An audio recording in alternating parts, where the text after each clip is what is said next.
Niacin এরপর ওই যে বাইরের একটা ছেলে আছে ফয়সালরা, এদের বয়স আর কত ছিল? বয়স কত ছিল? ছিল না?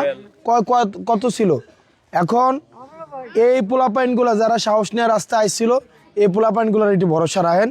আর শাপলা কলি মার্কার কথাটা আপনার একটু মানুষের কাছে দায়িত্ব লিয়ে পৌঁছাই দেন। মাগো আমার টাকা পয়সা নাই যে ভোটের আগের দিন রাইতে আইয়া এক তো দুটা বান্ডেল নিয়ে আইসা সরাই দিব, আমার এই সামর্থ্য নাই। আমার একমাত্র সামর্থ্যই হচ্ছেন আপনারা, একমাত্র সামর্থ্য। এখন আপনারা যদি আমারে না সহায়তা করেন কথা দিয়া, আমি আসলে আমার দ্বারা সম্ভব না। একটা ইরি ক্ষেতের একটা গাছ, একটা ফসল তুলতেও বীজটা লাগানোর পরে ফসল তোলার আগে অনেক কাম আছে। পানি দিতে হয়, নিরাইতে হয়, সার দিতে হয়, ওষুধ দিতে হয়, তারপরে ফসলটা পাওয়া যায়, তাই না?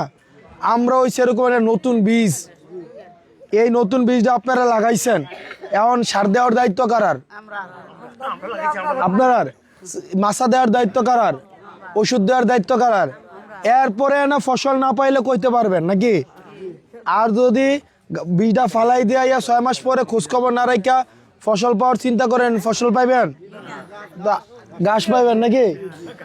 ঘাসে কিন্তু আপনারা যদি বীজের যত্ন না নেন, ঘাস কিন্তু বীজটা খায়া ফেলবে। এবং ওই ধান খেতে 6 মাস পরে দেখবেন ধান খেতে আর ধান নাই, ধান খেতে আছে সব কি ঘাস, সব আছে কি আগাছা।